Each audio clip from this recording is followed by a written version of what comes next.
I'm Emily Collins, 35, and I earned my commission the hard way. Scholarship, nights at the register, and years of work that turned a kid from the wrong side of modest into an intelligence officer. For years, I kept the family together. Loans, rides, excuses. I was the one who showed up when Danny didn't.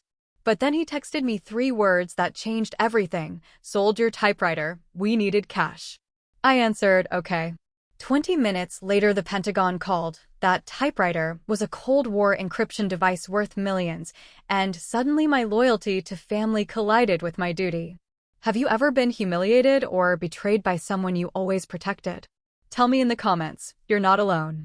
Before I get into what happened, drop where you're tuning in from, hit like if you've had to stand up for yourself, and subscribe for more true stories about setting boundaries. What happened next might surprise you.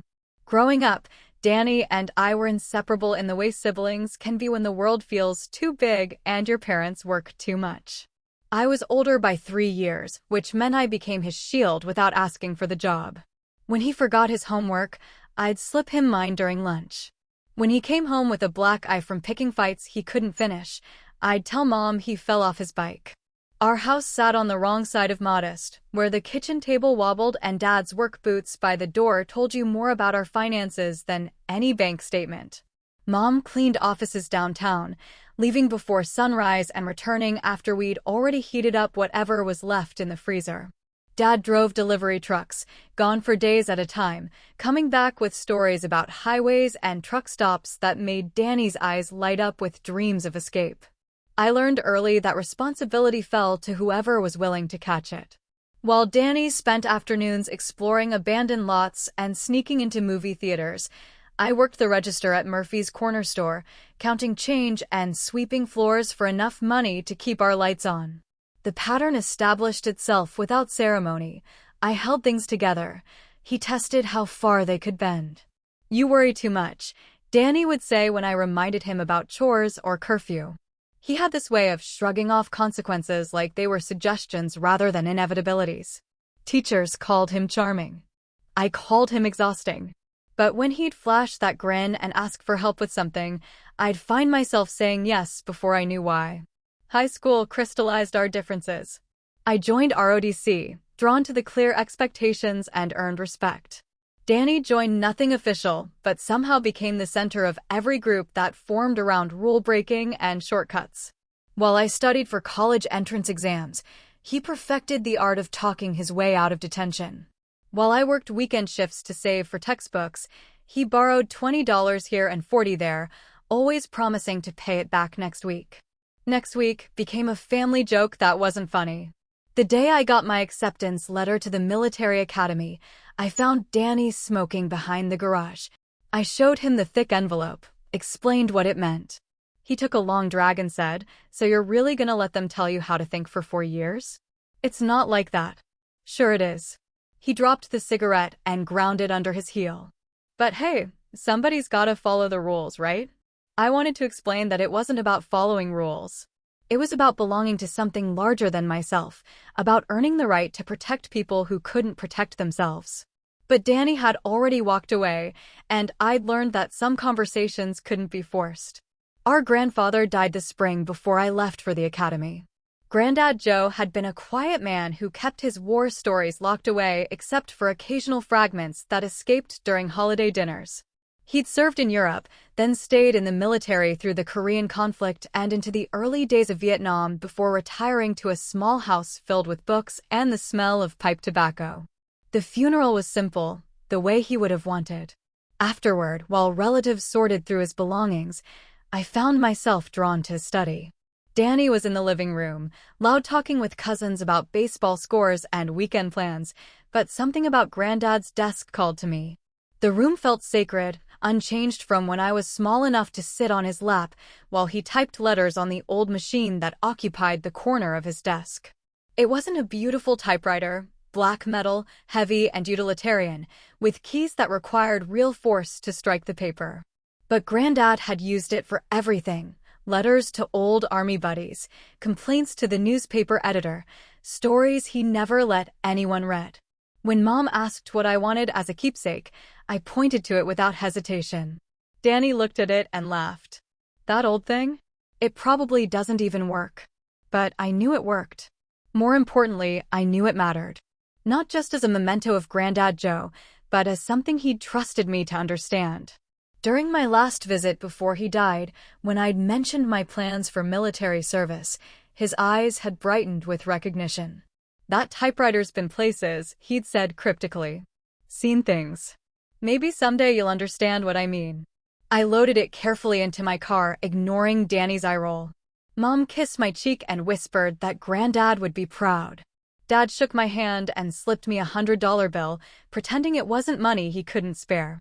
The academy was everything I'd expected and nothing I'd prepared for. The discipline felt like coming home. The academic rigor pushed me beyond what I thought possible. During my sophomore year, in a seminar on military history and intelligence operations, I learned about encryption devices used during the Cold War. The professor showed slides of machines that looked like typewriters, but served purposes far beyond correspondence. My blood went cold as recognition dawned. That evening, I called home and asked Mom to send me photos of Granddad's typewriter. When they arrived, I compared them to the classified materials in our textbooks. The serial numbers, the specific key configurations, the subtle modifications that separated ordinary office equipment from something far more significant, it all aligned. Granddad Joe's typewriter wasn't just a typewriter. It was a military encryption device, one of perhaps 50 ever manufactured, used for coded communications during some of the most sensitive operations of the 1960s. Its historical value is immense. Its monetary value, to the right collector or wrong buyer, was astronomical. I never told Danny. Military training had taught me the importance of compartmentalizing information, of understanding that knowledge carried responsibility. This wasn't family trivia to share over Christmas dinner. This was a piece of American intelligence history that had somehow found its way into our grandfather's study and now into my protection. When I graduated and received my commission, the typewriter moved with me to every assignment. It sat on my desk in base housing, a reminder of legacy and duty that few people understood. Colleagues would ask about it, and I'd say it belonged to my grandfather, which was true enough. The rest, the classification, the significance, the weight of what I was guarding remained unspoken. Danny visited once during my early years of service. He stayed 3 days and spent most of them complaining about the sterility of military life, the early morning routines, the way everyone seemed to take themselves so seriously. On his last day, he gestured toward the typewriter and said, "Still hanging on to Granddad's junk, I see." "It's not junk. Whatever helps you sleep at night." He was already reaching for his jacket, eager to return to whatever version of freedom he'd constructed for himself. "Just don't let all this uniform stuff make you forget how to live." The door closed behind him, and I sat alone with the typewriter, understanding for the first time that Danny and I weren't just different, we were becoming strangers. But the machine remained, solid and silent, holding secrets that bridged the gap between the grandfather who'd trusted me with its care and the woman I was becoming in his honor. The changes in Danny didn't happen overnight, but they happened consistently. Each phone call home brought updates that painted a picture of someone drifting further from the center of things. He'd started and quit 3 jobs in 2 years, always with stories that made his employers the villains and himself the victim of impossible expectations. He'd moved apartments twice, once because the landlord was unreasonable about late rent, once because the neighbors were uptight about noise complaints. Mom's voice carried worry she tried to hide. "He's just finding himself," she'd say, but finding himself seemed to involve losing everything else. Dad was less diplomatic during our conversations, using words like responsibility and consequences with the weariness of someone who'd had the same argument too many times. The friends Danny surrounded himself with reflected his changing priorities. Where he'd once been impulsive but harmless, his social circle now revolved around people who viewed steady employment as selling out and paying bills as optional. They spoke in the language of quick schemes and easy money, dismissing traditional paths as traps for people too afraid to really live. During one of his rare calls, Danny described his new friends with the enthusiasm he'd once reserved for baseball cards or summer adventures. They were real, he said, unlike the people who worked 9-to-5 jobs and worried about credit scores. They understood that life was meant to be lived, not planned to death. I listened and said little, recognizing the tone of someone trying to convince himself as much as his audience. Military service had taught me to identify rationalization, the mental gymnastics people performed to justify choices they knew weren't serving them well. Danny had become fluent in it. "You sound like you disapprove," he said during one particularly long monologue about the freedom of living without commitments. "I just hope you're happy." "I'm happier than I've ever been." But something in his voice suggested happiness and happiness weren't the same thing, that what he called freedom might feel more like drifting to someone standing on solid ground. The sarcasm crept in gradually. When I mentioned a promotion, Danny would respond with comments about climbing ladders and playing politics. When I described the satisfaction of meaningful work, he'd counter with observations about following orders and surrendering autonomy. Our conversations began to feel like debates he was having with himself, with me as the convenient representative of everything he'd rejected. "Must be nice," he'd say when I mentioned stable housing or regular paychecks, living by someone else's rules. What hurt most was his dismissal of things that mattered to me. When I earned commendations or took on leadership roles, Danny would change the subject or make jokes about gold stars and teachers' pets. When I talked about the honor and serving something larger than myself, he'd respond with eye-rolling references to propaganda and brainwashing. It became clear that my success felt like judgment to him, that every achievement was an implicit criticism of his choices. Rather than finding pride in his sister's accomplishments, he seemed to view them as evidence of his own failures. The distance between us wasn't just geographical anymore, it was philosophical, emotional, fundamental. The typewriter became a particular target of his mockery. During his last visit to my apartment, he gestured toward it with disdain. "Still keeping Granddad's museum pieces? It means something to me. It's a paperweight." He'd picked up a framed photo from my shelf, one of Granddad in his army uniform, and set it down with deliberate carelessness. "All this ancestor worship isn't healthy. You're living in the past." I wanted to explain that preservation wasn't worship, that honoring legacy wasn't the same as living in the past. But Danny had already decided what my motivations meant, and arguing would only confirm his belief that I'd become too rigid to understand freedom. The borrowing continued, though it took new forms. Instead of asking for money directly, Danny would mention problems that money could solve, then wait for me to offer solutions. The car needed repairs he couldn't afford. The security deposit for a new apartment was just out of reach. His friends had opportunities that required small investments he couldn't make.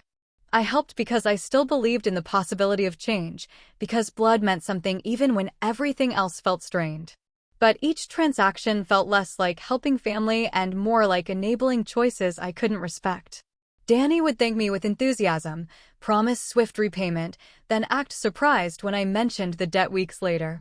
"I thought that was a gift," he'd say, or "I didn't realize you were keeping track," as if my memory of our agreement was somehow petty or unexpected. The pattern exhausted me. His requests, my reluctant assistance, his temporary gratitude, his eventual resentment when I expected follow-through. We were trapped in a cycle that served neither of us well, but breaking it felt like abandoning him completely. So I continued, hoping that eventually he'd find stability, that my support would provide the foundation for better choices. Instead, it seemed to reinforce his belief that consequences were negotiable, that someone would always appear to catch him when he fell. I was learning the difference between helping and enabling, between love and codependency, but the lessons came slowly and at great cost to both of us. The text arrived on a Tuesday morning while I was reviewing intelligence reports in my office. 3 words that changed everything: sold your typewriter for $150. We needed cash. I stared at the screen, reading the message repeatedly as if the words might rearrange themselves into something less catastrophic. A second text followed immediately: finally stopped clinging to junk. My hands remained steady as I typed back, "Okay." But inside, everything was collapsing. Danny had no idea what he'd done. To him, he'd sold an old typewriter gathering dust in his sister's apartment, probably feeling proud of his resourcefulness, maybe even believing he was doing me a favor by clearing out meaningless clutter. He'd seen dollar signs where I saw history, opportunity where I saw sacrilege. The encryption device was worth $7.5 million to the right buyer. More importantly, it contained technology that shouldn't exist in civilian hands, components that could be reverse-engineered or sold to hostile parties. What Danny thought was a harmless antique was actually a piece of classified military equipment that I'd been safeguarding without authorization, trusting that its presence in my home would never become an issue. I closed my office door and tried to think through the implications. The device would surface somewhere: auction house, private collection, black market. When it did, its serial numbers would trigger alerts in databases maintained by people whose job was to track exactly these kinds of security breaches. The trail would lead back to me, to questions I couldn't answer without destroying my brother and possibly my career. Military protocol was clear: unauthorized possession of classified materials, regardless of how they were acquired, was a serious offense. The fact that I'd inherited the device wouldn't matter if I'd failed to report its existence. The fact that I'd kept it secure in my home wouldn't matter if someone else now had access to its secrets. But none of that mattered as much as the betrayal itself. Danny had entered my home, identified something he thought might have value, and sold it without asking. He dismissed years of my expressed attachment to Granddad's belongings as sentimentality over junk. He texted about it like he'd thrown away old magazines, casual and slightly mocking, expecting me to thank him for the favor. The phone rang 18 minutes later. "Major Collins?" The voice was crisp, professional, carrying the weight of authority I'd learned to recognize. "This is Colonel Martinez from Pentagon Security.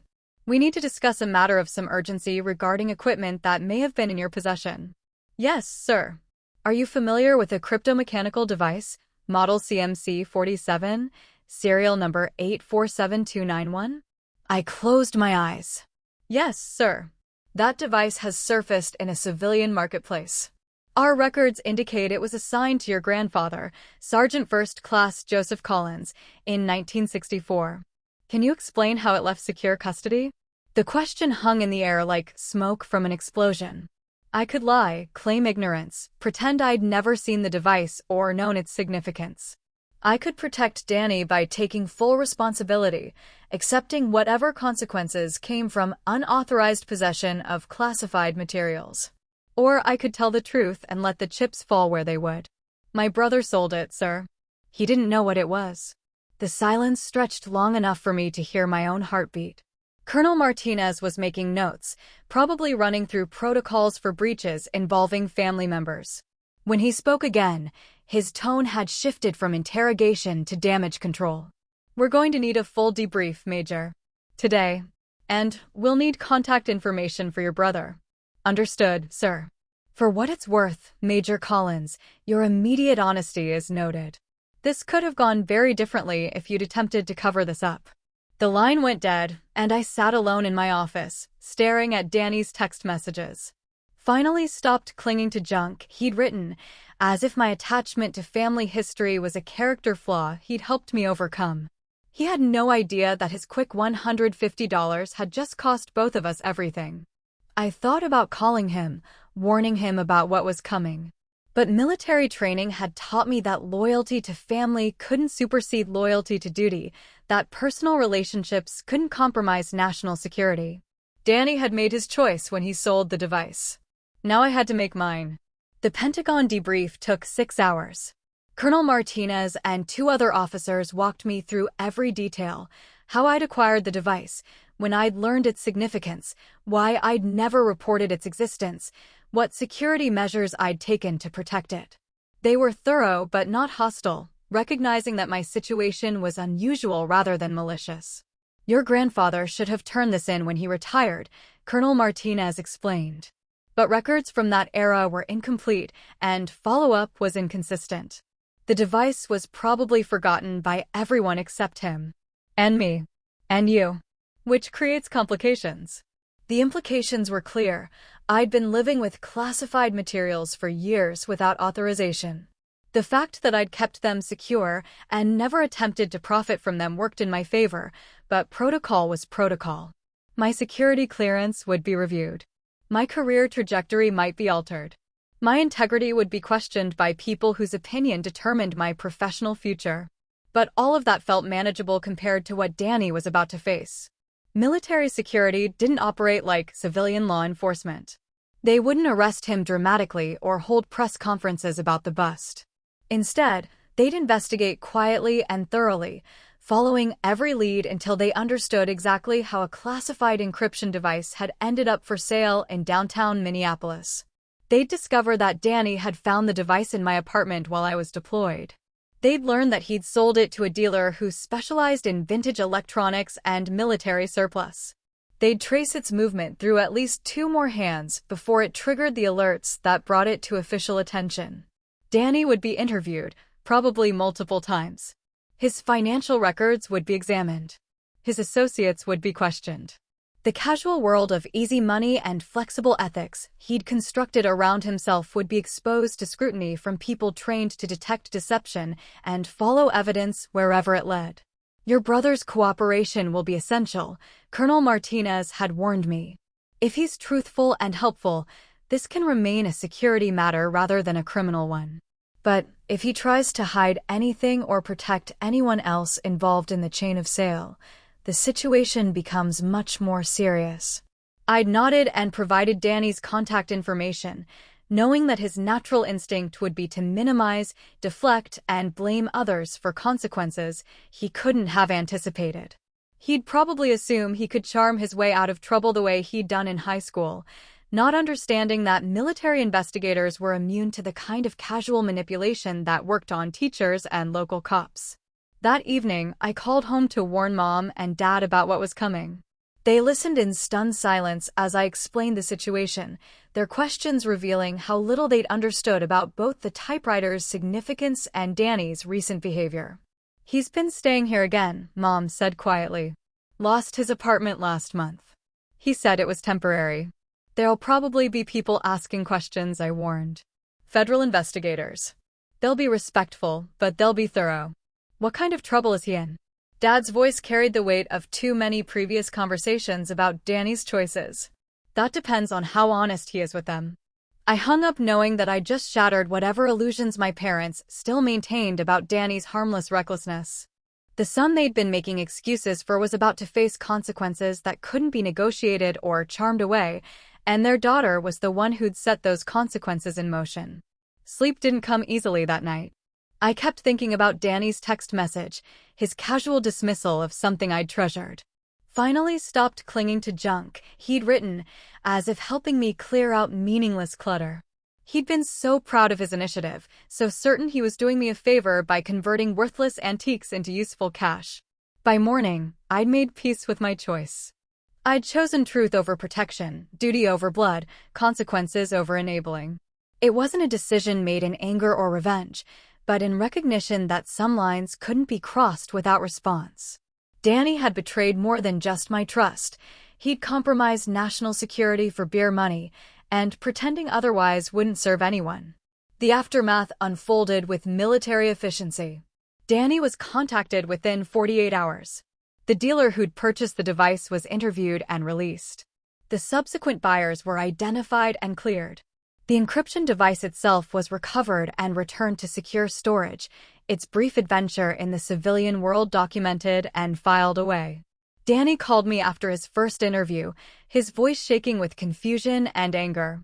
"What did you tell them?" "The truth." "You threw me under the bus for a typewriter?" I let the silence stretch before responding. "It wasn't a typewriter, Danny. And I didn't throw you anywhere. I just stopped catching you."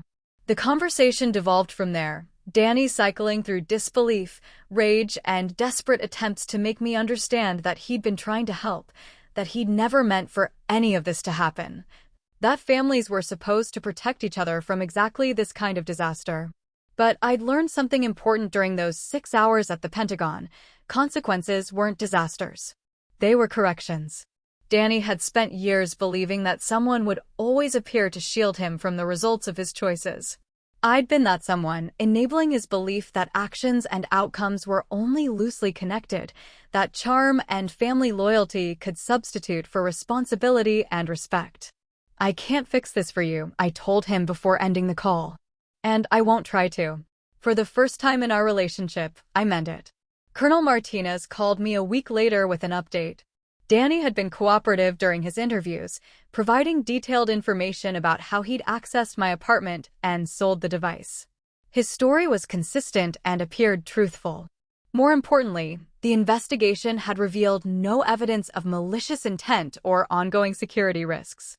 "Your brother made a stupid mistake," the colonel said. "But it was stupidity, not treason. That matters in how we handle this."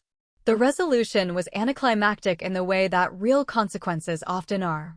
Danny received a formal warning about handling classified materials and was required to sign agreements acknowledging the seriousness of what had occurred. His financial records were flagged for future monitoring. His associates were noted in security databases. But there were no arrests, no trials, no dramatic confrontations. Just the quiet weight of understanding that actions have results, that some mistakes create permanent records, that the adult world operates according to rules that don't negotiate with good intentions or family connections. My own review took longer, but reached similar conclusions. I received official censure for failing to report the device's existence, along with mandatory retraining on security protocols. My clearance was maintained, my career prospects remained intact, but the incident would follow me through every future background check and promotion review. "You handled this correctly once it began," Colonel Martinez told me during our final meeting. "Your immediate honesty prevented a much more serious situation." That counts for something. What counted for more was the realization that I'd finally stopped protecting Danny from himself. For years, I'd cushioned his falls and cleaned up his messes, believing that family loyalty required unconditional support. But I'd learned the difference between love and enabling, between helping and harm. Danny didn't see it that way. In the weeks that followed, he sent angry texts and left voicemails accusing me of betrayal, of caring more about my precious career than my own brother, of choosing strangers over family when it mattered most. He told relatives that I'd destroyed his life over a grudge, that military life had made me cold and calculating, that he'd never forgive me for putting duty before blood. I listened to the messages and felt sad but not guilty.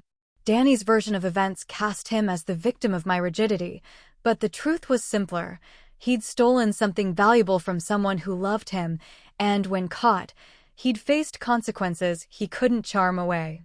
My role had been to tell the truth when asked, nothing more or less. The real tragedy wasn't what I'd done to Danny, but what Danny had done to us. He'd taken something irreplaceable, not just the encryption device, but the trust that had survived years of smaller betrayals, and traded it for $150 and the temporary satisfaction of proving that my attachment to junk was pointless sentiment. He'd succeeded in that goal. The typewriter was gone, along with the last physical connection to Granddad Joe and the quiet pride I'd taken in safeguarding family history. But in losing those things, I'd gained something more valuable, the understanding that love without boundaries isn't love at all, but a form of self-destruction that serves no one. Danny spent the next several months discovering what life looked like without his sister's safety net. His friends, already nervous about association with someone under federal investigation, began avoiding him entirely. The quick money schemes and casual rule-breaking that had seemed harmless when consequences were theoretical became untenable when every misstep might trigger additional scrutiny. He lost the job he'd been working sporadically, not because of the investigation directly, but because irregular attendance and casual attitude toward responsibility were luxuries he could no longer afford. The apartment he'd been sharing with friends became unavailable when they decided his presence created complications they didn't need. Mom called with updates that tracked his decline with the precision of a medical chart. He'd moved back home, then fought with Dad about house rules and expectations. He'd applied for legitimate work, but struggled to explain gaps in his employment history and the sudden need for stable income. He'd reached out to old friends who'd moved on to marriages and mortgages, discovering that adult friendships required reciprocity he'd never learned to provide. "He asks about you," Mom would say carefully, testing whether I'd softened enough to resume my role as family protector. "What does he ask?" "Whether you might help him find work. Whether you'd consider giving him a reference." Whether you think this will blow over if he just keeps his head down. I understood what she wasn't saying, that Danny still believed this was a temporary setback, that eventually I'd forgive him and everything would return to the familiar pattern of his problems, becoming my responsibility. He was waiting for me to rescue him from consequences the way I'd always done before, not understanding that the person who'd enabled that pattern no longer existed. He needs to figure this out himself, I'd tell Mom, hearing her disappointment in the silence that followed. But I also heard relief. For years, my parents had watched me sacrifice my own interests to manage Danny's crises, had seen how his emergencies became my obligations. They'd never asked me to play that role, but they'd accepted it because it kept peace in the family and hope alive that Danny might eventually mature into responsibility. Now they were learning what I discovered, that protecting someone from consequences doesn't teach them to make better choices. It just teaches them that choices don't matter because someone else will manage the results. Danny's current struggles weren't punishment for past mistakes, they were education he'd avoided for years. The transformation wasn't dramatic or sudden. There were no breakthrough moments of clarity or tearful reconciliations. Instead, Danny slowly began adapting to a world where his problems remained his own, where charm and family connections couldn't substitute for reliability and effort. He found part-time work at a warehouse, loading trucks and taking inventory. The pay was modest, the hours were early, and the supervisors had no patience for the casual attitude that had cost him previous jobs. But it was steady, and steady began to matter in ways it never had before. He moved into a studio apartment in a part of town he'd previously dismissed as beneath his standards. The neighbors were quiet, the building was old, and the rent consumed most of his income. But it was his, secured through his own efforts rather than family intervention or borrowed money. Most importantly, he stopped asking for help. The requests for loans and references and problem-solving ceased, replaced by brief updates about work schedules and apartment maintenance. When we spoke, rarely and carefully, he sounded different. Not happy necessarily, but solid in ways he'd never been when happiness came easily. "I get it now," he said during one conversation, months after the investigation had closed. "What you were trying to tell me all those years. What was I trying to tell you? That actions have consequences. That you can't just wish problems away. That other people's kindness isn't unlimited." He paused, and I could hear him choosing words carefully. "That family doesn't mean someone else cleans up your messes." It wasn't an apology exactly, but it was acknowledgement. Recognition that the dynamic between us had been unhealthy for both of us, that my enabling had been as destructive as his taking, that real family meant wanting each other to grow rather than just be comfortable. "I'm proud of you," I told him, meaning it. For what? Finally growing up at 32. For doing the work. For not giving up when things got hard. The conversation was brief, but it marked a shift. Not back to the closeness we'd shared as children, that innocence was gone, but toward something more sustainable. Mutual respect based on who we'd become rather than who we'd once been. Danny was learning to stand on his own. I was learning to let him.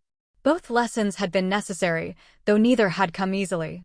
The encryption device that had triggered this transformation was back in Pentagon storage, its brief adventure in the civilian world reduced to a file number and security briefing. But its real legacy lived in the space between Danny and me, in the understanding that sometimes love means stepping back rather than stepping in, that family can survive betrayal if it's followed by truth. That consequences aren't punishments, but opportunities for people to discover who they really are when the safety net disappears. 5 years later, I was stationed at Fort Carson when Danny called to tell me he was getting married. His fiancée was named Maria, worked as a nurse, and had apparently seen something in my brother that was worth building a life around. They'd met at the warehouse where he still worked, though he'd been promoted twice and now supervised the team that had once supervised him. "I'd like you to be there," he said. "If you want to be." It was the first time he'd invited me to anything in years. Not asked for something, not needed something, but wanted me present for something that mattered to him. The distinction felt significant. I'd be honored. The wedding was small, held in the backyard of the house Danny and Maria had bought together.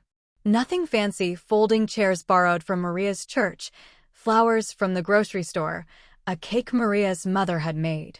But everything was theirs, earned through the kind of steady work and careful planning that the old Danny would have mocked as settling for less than you deserve. I watched my brother during the ceremony, noting the ways he'd changed. The restless energy that had once driven him from job to job and scheme to scheme had been replaced by something calmer but more durable. He looked at Maria with the kind of attention he'd never given to anything that required long-term commitment. When he spoke his vows, his voice carried conviction I'd never heard before. During the reception, we found ourselves standing together on the edge of the celebration, watching Maria's nieces chase each other around the folding chairs while elderly relatives shared stories and wedding cake. "Thank you," Danny said quietly. "For what?" "For not bailing me out when the shit hit the fan. For making me figure it out myself." He gestured toward the house, the celebration, the life he'd built. "None of this would exist if you'd kept rescuing me from my mistakes." I thought about the encryption device, about Granddad Joe's typewriter, about the moment when Danny's text had changed everything between us. The betrayal had felt devastating at the time, a violation of trust that seemed unforgivable. But it had also been necessary, the catalyst that forced both of us to examine patterns we'd fallen into without choosing. "I'm sorry it took so long," I said. "I should have stopped enabling you years earlier. You were being a good sister. Or what you thought being a good sister meant." "What does it mean now?" Danny smiled, and for the first time in years, it reached his eyes. "Wanting me to be happy. Actually happy, not just comfortable. And trusting me to figure out how to get there myself." Maria appeared beside us, carrying 2 pieces of cake and wearing the satisfied exhaustion of someone whose important day had gone exactly as planned. She handed Danny a plate and kissed his cheek, and I saw something in the gesture that I'd never seen in his previous relationships: mutual taking care of each other, partnership based on choice rather than need. "Your brother's been telling me stories about you," Maria said. "About growing up, about the military, about that crazy typewriter situation." I glanced at Danny, surprised he'd shared that story. "It's not a secret," he said. "It's just part of how we got here." Maria nodded as if this made perfect sense. Sometimes families have to break before they can heal properly. Like bones. The break hurts, but it grows back stronger if you set it right. Later that evening, after the guests had gone home and the folding chairs had been returned to the church, Danny and I sat on his front porch drinking beer and watching the sun set over the neighborhood he'd chosen to call home. It wasn't the life either of us had imagined for him when we were young. No shortcuts to wealth, no dramatic adventures, no escape from the ordinary concerns of ordinary people. But it was solid.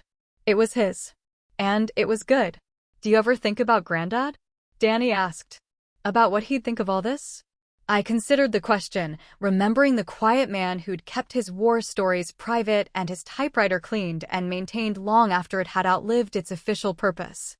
He'd been a man who understood duty and sacrifice, who'd served his country and then his family without expecting recognition or praise. "I think he'd be proud of us," I said finally. "Both of us. For different reasons, but proud." Even though I sold his typewriter? Even though. Especially though. I finished my beer and set the empty bottle on the porch railing. He gave it to me to keep safe, but keeping it safe wasn't the point. The point was understanding what mattered enough to protect and what mattered enough to let go. Danny nodded, and we sat in comfortable silence as darkness settled around us. Somewhere in the Pentagon, Granddad Joe's encryption device sat in climate-controlled storage, its secrets preserved and its historical significance documented for future generations of intelligence officers to study and learn from. But its real purpose had been fulfilled years earlier, in a moment of betrayal that became transformation. In the space between 2 siblings who'd loved each other imperfectly but ultimately well enough to survive the necessary work of becoming who they were meant to be. The typewriter was gone, but its legacy remained. The understanding that some things are worth protecting, some relationships are worth fighting for. And sometimes the greatest gift you can give someone you love is the chance to discover their own strength by removing your support when they need it most. Family can wound, but clarity can heal. Justice arrives not always in drama, but sometimes in quiet resolve, in the courage to tell the truth when it matters, in the wisdom to step back and let consequences teach what kindness cannot. The bonds that survive such testing are different from what came before, stronger, more honest, built on respect rather than obligation. 10 years after the typewriter disappeared from my apartment, I received notification of my promotion to lieutenant colonel. The ceremony was scheduled for a Friday afternoon at Fort Bragg, where I'd been stationed for the past 18 months working in intelligence coordination. Protocol required family notification, but I'd grown comfortable with military celebrations that focused on achievement rather than personal relationships. Danny called 2 days before the ceremony. "Mom told me about the promotion," he said. "Congratulations." "Thank you." "I know it's short notice, but Maria and I were wondering if we could drive down. To be there, I mean. If you'd want us there." The offer surprised me. We'd maintained cordial contact since his wedding, but our relationship remained carefully boundaried. Holiday cards, brief phone calls on birthdays, updates on major life events delivered through Mom rather than directly. Not hostile, but not intimate either.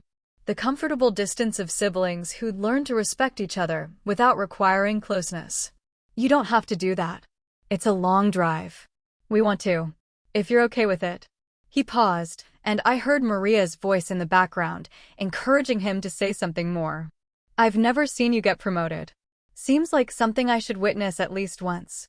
There was no manipulation in his tone, no suggestion that my agreement would settle old debts or repair old wounds.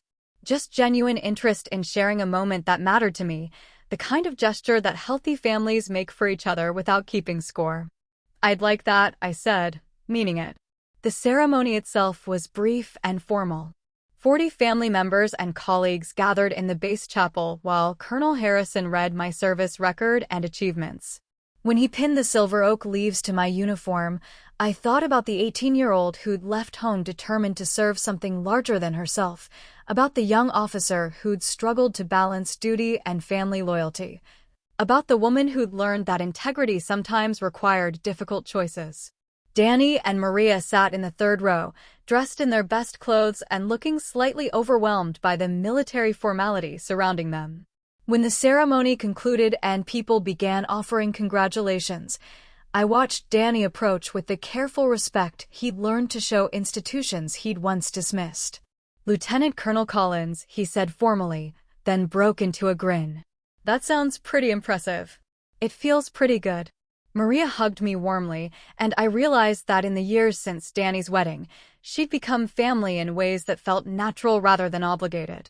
She asked intelligent questions about my responsibilities, listened to answers with genuine interest, and made no attempt to navigate the complex history between Danny and me. Over dinner at a restaurant near the base, we talked about their life in Minneapolis, my work in intelligence, the ordinary pleasures and challenges of adulthood. Danny had been promoted again at the warehouse and was considering a move into logistics coordination. Maria was completing her nurse practitioner degree while working full-time, a schedule that would have broken the person Danny used to be, but that he now supported with the kind of steady partnership that made difficult things possible. "We're thinking about kids," Maria mentioned during dessert, glancing at Danny with the shared excitement of people who'd found something worth building on. "Nothing immediate, but soon." I felt an unexpected surge of happiness for them, recognition that they'd created something solid enough to expand. Danny would be a good father, I realized, not because he'd always been responsible, but because he'd learned responsibility the hard way and understood its value. "Uncle Danny," I said, testing the sound of it. "I like that." Later, walking around the base as evening settled, Danny and I found ourselves alone for the first time in years. The conversation felt different from our careful phone calls, more relaxed, less weighted with history. "I'm proud of you," he said as we passed the enlisted quarters where young soldiers were beginning their own military journeys. "Not just the promotion, but all of it. The whole career. The person you've become." "Thank you. I'm proud of you too." "For what?" "Finally becoming a functional adult. For doing the work. For building something real with Maria. For becoming someone worthy of this life you've created." I gestured toward the direction of the restaurant where Maria was probably reading while waiting for us to return. "She's good for you." "She saved my life," Danny said simply. Not dramatically, just by believing I could be better than I was. By not accepting less than my best effort. He looked at me with understanding that felt new. Kind of like what you did, actually. Just with more patience. We reached the base chapel where the promotion ceremony had taken place hours earlier. In the darkness, it looked like any small church in any small town, nothing special or intimidating. But it represented something important to me, recognition earned through years of service, respect granted by people whose judgment mattered, achievement that belonged entirely to my own efforts. I used to think you were too rigid, Danny said. All those rules, all that discipline. It seemed like you were afraid to really live. And now? Now I understand that discipline isn't about fear. It's about building something that lasts. About caring enough about the future to make sacrifices in the present. He kicked a pebble across the sidewalk. I spent years thinking freedom meant doing whatever I wanted whenever I wanted. But that's not freedom. That's just chaos that someone else has to clean up. We turned back toward the restaurant, our conversation settling into the comfortable quiet of people who'd said what needed saying. Danny had driven 6 hours to watch his sister receive recognition for 18 years of military service. I'd invited him to share a moment that defined my professional identity. These weren't gestures motivated by obligation or guilt, but by choice, the conscious decision to include each other in lives that had become meaningful and stable. Do you ever regret it? Danny asked as we reached Maria's car. The way things happened with the typewriter? The investigation, all of it. I considered the question, thinking about the path that had led from that devastating text message to this moment of mutual respect and genuine affection. The betrayal had felt like an ending at the time, the destruction of trust that seemed irreparable. But it had actually been a beginning, the start of an honest relationship based on who we really were rather than who we'd once been to each other. No, I said finally. I regret that it took so long. I regret that we both had to go through so much pain to get here. But I don't regret the result. Even though you lost Granddad's typewriter? I didn't lose it. You sold it. But what mattered about it, the lesson, the legacy, the understanding of what's worth protecting, that's still here. I gestured between us. This is what Granddad wanted me to keep safe. Not the machine, but the family. And not the family as it was, but as it could become if we were brave enough to tell the truth and strong enough to handle the consequences. Danny nodded, and I saw in his expression the man he'd become, someone who understood that actions had results, that relationships required effort, that respect was earned through consistency rather than granted through blood. The restless boy who'd mocked rules and avoided responsibility had grown into someone capable of partnership, commitment, and the kind of daily work that made meaningful lives possible. Maria emerged from the restaurant carrying a small wrapped package. I hope you don't mind, she said, handing it to me. Danny told me the story about your grandfather's typewriter, and I found something I thought you might like. Inside the package was a small silver frame containing a photograph I'd never seen before. Granddad Joe in his army uniform, standing beside a piece of equipment that might have been the encryption device, though the photo was too old and distant to be certain. Beside him stood another soldier, younger and grinning, with Danny's eyes and my stubborn chin. That's your great-uncle Jonathan, Maria explained. Danny's been researching family history since we got married. Turns out your grandfather wasn't the only military hero in the family. I studied the photograph, seeing in it not just individual faces, but the continuation of something larger: service, sacrifice, the quiet pride of people who'd chosen duty over comfort. The typewriter was gone, but the legacy it represented continued in the choices we made, the values we upheld, the families we built and protected. Thank you, I said, meaning more than just gratitude for the gift. That night, in my quarters on base, I placed the photograph on my desk next to my newest commendation and the letter confirming my promotion to lieutenant colonel. Tomorrow, I'd begin new responsibilities, lead new teams, face new challenges that would test everything I'd learned about leadership, integrity, and the balance between personal loyalty and professional duty. But tonight, I felt the satisfaction of someone who'd traveled a difficult path and arrived somewhere worth the journey. The family that had nearly been destroyed by betrayal and enabling had been rebuilt on foundations of truth and mutual respect. The career that had been threatened by association with security breaches had been strengthened by the demonstration of integrity under pressure. Most importantly, I'd learned the difference between protection and growth, between loyalty and enablement, between love that restricts and love that empowers. Danny had needed to fall in order to learn how to stand.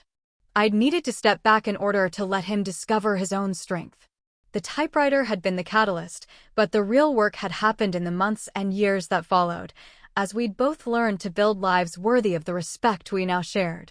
The bonds that survive testing become stronger than the original connections, forged not in childhood innocence, but in adult understanding of what relationships require to endure. Family can wound, but it can also heal. Justice arrives not always dramatically, but sometimes in quiet moments of recognition, that we'd both become people worthy of each other's admiration, that the love between us had been purified by truth and strengthened by the courage to hold each other accountable. The typewriter was gone, but its real purpose had been fulfilled. Grandad Joe's legacy lived not in preserved machinery, but in the understanding that some things are worth protecting, some truths are worth telling, and some relationships are strong enough to survive the necessary work of becoming authentic. The family we'd built from the ashes of the old one was smaller, more honest, and infinitely more valuable than what we'd lost. In choosing truth over protection, consequences over comfort, I discovered that real love doesn't shield people from their choices, it trusts them to learn from those choices and become stronger because of them. Danny had proven worthy of that trust. In return, he'd given me the gift of being able to respect him not just as a brother, but as a man who'd done the hard work of growing up and building something meaningful from the pieces of his former life. The encryption device sat in Pentagon storage, its secrets secure, and its historical significance preserved. But its greatest achievement wasn't protecting national security, it was teaching two siblings that love without boundaries isn't love at all, that family loyalty means wanting each other to grow rather than just be comfortable, and that sometimes the greatest gift you can give someone is the chance to discover who they really are when the safety net disappears. We'd both fallen, in different ways and for different reasons. But we'd both learned to stand, independently and together, and that made all the difference. 3 years after my promotion ceremony, I received orders for deployment to Germany, a 2-year assignment coordinating intelligence operations across European commands. It was the kind of posting that marked a career trajectory towards senior leadership, the recognition that I'd earned the trust to handle complex, multinational responsibilities. The assignment meant leaving Fort Bragg, selling the house I'd bought near base, packing up a life I'd built over 18 months. It also meant missing Danny and Maria's first child, due 6 months into my deployment. We'd grown closer since the promotion ceremony, but geography would test whether our rebuilt relationship could survive extended separation. "It's an incredible opportunity," Maria said when I called to share the news. "Danny's so proud he can barely contain himself." "Where is he?" "Painting the nursery. Again. 3rd color this month." I heard her laughing in the background, the sound of someone whose life had become unexpectedly joyful. "He wants to talk to you about something." "Military stuff," he says. Danny's voice carried excitement when he came to the phone. "Maria's been researching family history more seriously. We found something you need to know about." "What kind of something?" Grandad Joe wasn't just any soldier. He was part of a classified unit that operated behind enemy lines during the Korean War. The typewriter, the encryption device, it wasn't just assigned to him randomly. He was specifically trained to use it for covert communications. I felt a familiar chill of recognition. Military intelligence had taught me to identify patterns, to understand that coincidences were often anything but coincidental. If Grandad Joe had been part of classified operations, his possession of the encryption device made more sense than I'd realized. "How did you find this out?" Maria's been corresponding with a historian who specializes in Korean War intelligence operations. Apparently, there are declassified documents now, interviews with surviving unit members. Grandad's name appears in several reports. The implications were staggering. For years, I'd assumed that Grandad Joe had somehow acquired the device through bureaucratic oversight, that his possession of it was an accident of incomplete record-keeping. But if he'd been specifically trained to use it, if his unit had relied on it for mission-critical communications, then his decision to keep it after retirement took on different significance. There's more, Danny continued. The historian wants to interview family members. He's writing a book about unsung heroes of the Korean conflict, and he thinks Granddad's story deserves to be told. What kind of interview? Background stuff. Family memories, personal details that humanize the historical record. Nothing classified, just the man behind the mission reports. I thought about the quiet grandfather I'd known, the way he deflected questions about his service, the careful distance he'd maintained from war stories that other veterans seemed eager to share. He'd carried secrets that went beyond family history, professional obligations that had shaped how he understood duty and discretion. I'll think about it, I said, though I already knew my answer would be yes. Granddad Joe deserved recognition for service that had remained hidden for decades. More importantly, his story might help explain why the encryption device had mattered so much to him, why he'd trusted me with its care. The deployment to Germany began with the usual challenges of international assignments, new protocols, different cultural expectations, the complexity of coordinating operations across multiple languages and military traditions. But it also offered opportunities for growth that domestic postings couldn't provide. Within 6 months, I was leading joint exercises involving American, British, and German intelligence units. The work required diplomatic skills as much as technical expertise, the ability to build trust across national boundaries while maintaining operational security. It was exactly the kind of experience that prepared officers for senior leadership roles. During quiet moments between meetings and exercises, I found myself thinking about Granddad Joe's service, about the young soldier who'd operated behind enemy lines with primitive communication equipment and enormous courage. The encryption device I'd safeguarded for years had been more than a family heirloom. It had been a tool of war, used by people who risked everything for intelligence that might save lives or prevent disasters. Danny's son was born on a Tuesday morning in October. Jonathan Joseph, named for the great-uncle Maria had discovered, and the grandfather whose legacy we were slowly understanding. The video call from the hospital showed Danny holding a tiny, wrinkled baby with the same stubborn chin that ran through our family, the same alert eyes that had gotten us both into trouble over the years. "He's perfect," Danny said, his voice thick with emotion I'd never heard before. 10 fingers, 10 toes, lungs that work really well.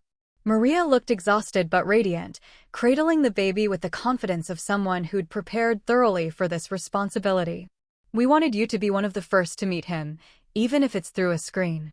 Watching them with their son, I felt a complex mix of emotions.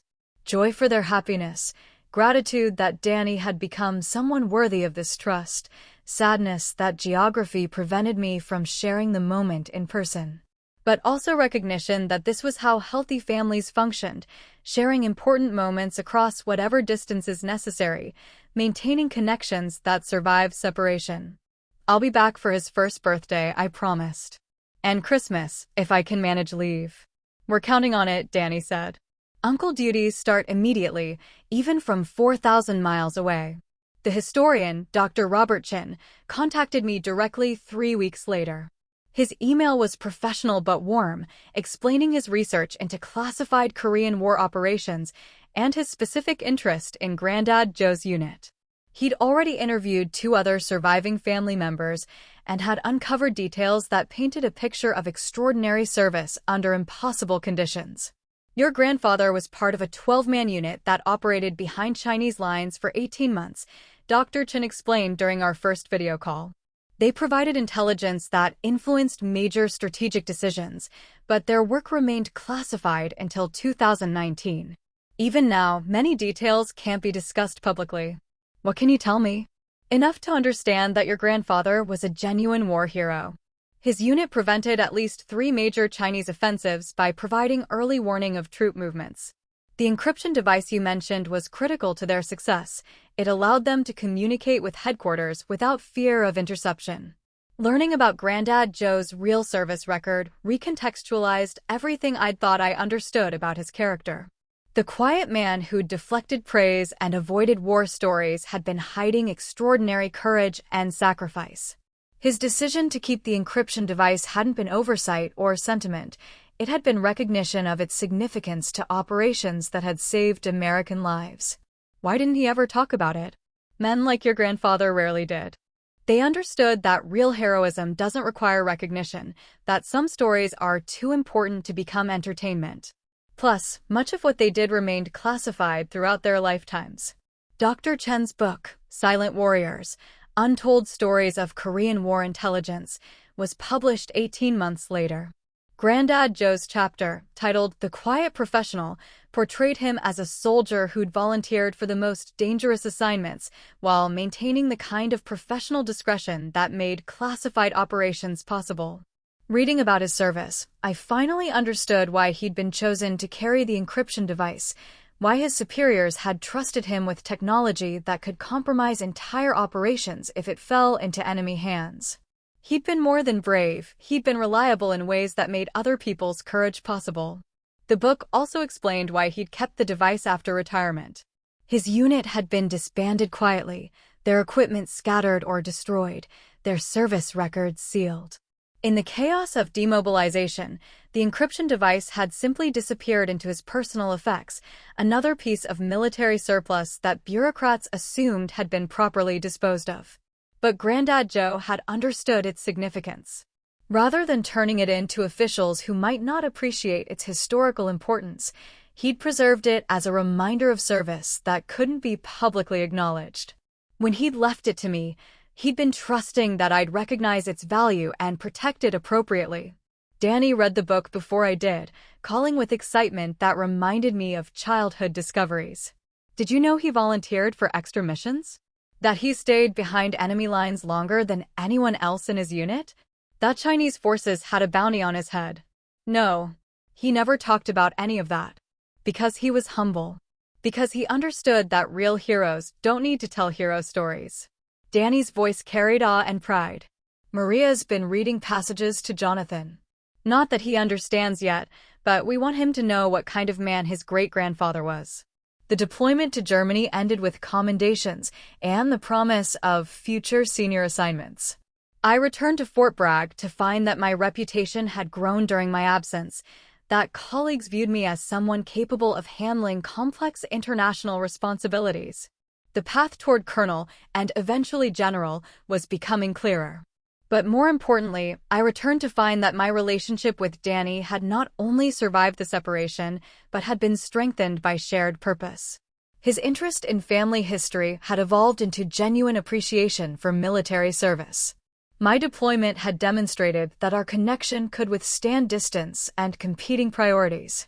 Jonathan's first birthday party was held in the backyard. Danny and Maria had transformed into a child-safe wonderland. Watching my brother chase his toddling son around plastic playground equipment, I saw the completion of his transformation from careless young man to devoted father. The chaos that had once defined his life had been replaced by the different but purposeful chaos of parenthood.